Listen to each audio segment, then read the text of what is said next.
Let's go to Marcelino Frostflow da Costa. He is a dance instructor, founder of Canadian breakdancing group Ground Illusion. Thanks for your time tonight. Hello, hello. How are you doing? I'm good. Would you consider breakdancing a sport? It runs a fine line. Meaning what? Similar to capoeira. You know, it's both there's athleticism, there's athletics, but it's an art first and foremost. It's culturally sound in that regard. So how would you grade or judge it if it did cross over into competitive sport?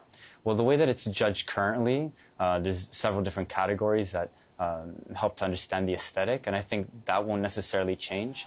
But I think when it crosses over to that Olympic platform, hopefully people are still understanding what's going on in context with the actual history of it. So, you know, there's musicality, there's execution, and there's originality and things of that manner. But, yeah. Okay, so give me an idea of what you would look for if you were judging a competition in this. I'm looking for people dancing the music, first of all, having an understanding of the foundation. They have to have a good sense of vocabulary. They have to be contributing something that's original. Got to be creative. They have to be having a conversation that's sound with, you know, the right type of gestures and points. When I say points, it's kind of like you're having a discussion or a debate with somebody. You have to have sound judgment and argument.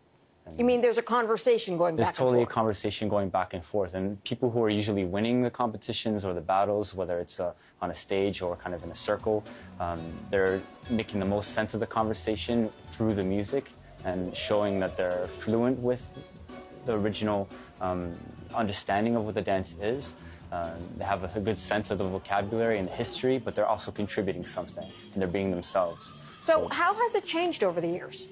It's evolved in terms of its format in regards to the technicality of the moves. Movements are more technical. There was a time where, you know, in the early 80s, it was very exploited in the mainstream, and you know, a lot of people were doing it but didn't really have an understanding of where things were coming from.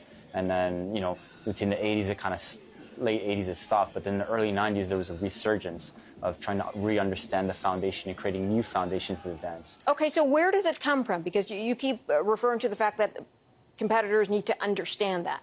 Where did it come from? Well, the roots of breaking, they're ancient. They come from thousands of years ago, but it was manifested in the Bronx in New York in the form that we know of today.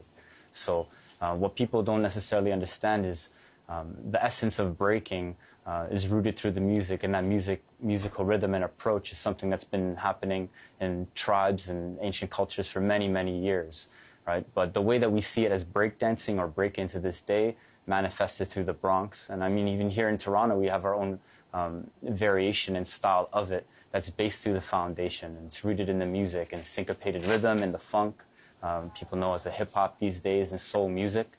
And if we have an understanding of the foundations of what the music gives us and how we move to the music a particular way, then we have an understanding of the approach. And I think that's the most important. Because essentially what you're supposed to do is do your own style through the dance, through the language, create your own slang, have your own opinion, and have your own way, which is often there's a preconceived notion about what we do. It's just kind of like a physical feat and it's acrobatic, but everything we do is to the music, it's in a conversation, and every culture in the world has their own way that they do it. And the way that they do it is significant to them in their personal story. Got it. All right. I do have to leave it there, but I appreciate you joining us on the program. Thanks so much for your time. Take care. Bye-bye.